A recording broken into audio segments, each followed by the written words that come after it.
ایک شہر میں ایک اسکول تھا جو اپنی سختی اور ذہین اسٹوڈنٹس کے لیے مشہور تھا۔ اس اسکول میں ایک لڑکا تھا اریب بہت تیز اور چالاک تھا۔ وہ ہر کام جھوٹ بول کر نکال لیتا تھا۔ اگر ہوم ورک نہیں کرا ہوا ہو تو کہتا تھا امی کی طبیعت خراب تھی، اگر ٹیسٹ خراب ہوتا تو کہتا ٹیچر نے یہ پارٹ پڑھایا ہی نہیں تھا۔ اس کا جھوٹ اتنا مزیدار ہوتا تھا کہ ٹیچرز بھی اس پر یقین کر لیتی تھیں۔ ایک دن اسکول میں ایک نیا جینیٹر آیا، رحیم۔ بہت اولڈ سا لگتا، چپ رہتا اور ہمیشہ اپنی ٹرالی میں ایک مرر لے کے چلتا۔ عجیب بات یہ تھی کہ وہ ہمیشہ کہتا آئینہ کبھی جھوٹ نہیں بولتا۔ لوگ ہنس کر نکل جاتے، لیکن اریب کو ہمیشہ کیوریوسٹی رہتی تھی۔ ایک دن سرپرائز ٹیسٹ میں اریب چیٹنگ کرتے پکڑا گیا۔ اریب نے فوراً جھوٹ بولا، مس میری امی ہاسپٹل میں ہیں، میں بہت اسٹریس میں تھا، سمجھ نہیں آیا کیا کروں۔ ٹیچر نے اس پر ترس کھا کر معاف کر دیا۔ لیکن جیسے ہی اریب رحیم کے پاس سے گزرا، اس آئینے میں اپنا چہرہ دیکھا تو شاکڈ ہو گیا۔ وہ سیریس کھڑا تھا، لیکن مرر میں اس کا فیس مسکرا رہا تھا۔ عجیب سی برائی اس کے فیس پر تھی۔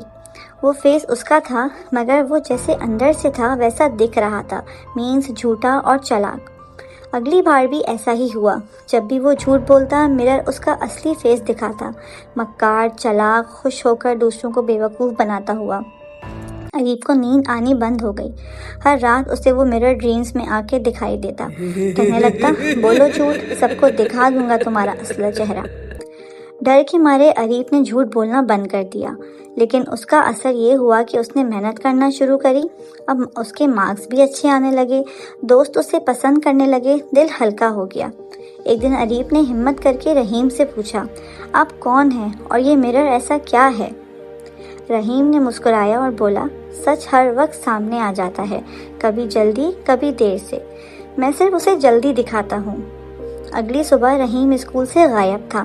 نہ اسکول سے کسی نے اس کو ہائر کیا تھا، نہ کہ اسے جانتا تھا، لیکن اریب کو لگتا تھا وہ مرر اب بھی اس کے اندر ہے۔ اس دن کے بعد اریب نے کبھی جھوٹ نہیں بولا، کیونکہ اب اسے ڈر نہیں تھا کسی مرر کا، بلکہ وہ خود کی سچائی اور اچھی ریفلیکشن کو پسند کرنے لگ گیا تھا۔ اس لیے ہم سب کو یہ پتہ ہونا چاہیے کہ جھوٹ بس تھوڑی دیر کے لیے ہی ہمیں سیف رکھتا ہے، لیکن سچ ہمیشہ روشن ہو کر سامنے آتا ہے۔ اور جب ہم سچ بولتے ہیں تو ہمارا فیس ہمارے لیے پرائڈ بن جاتا ہے، شرم نہیں۔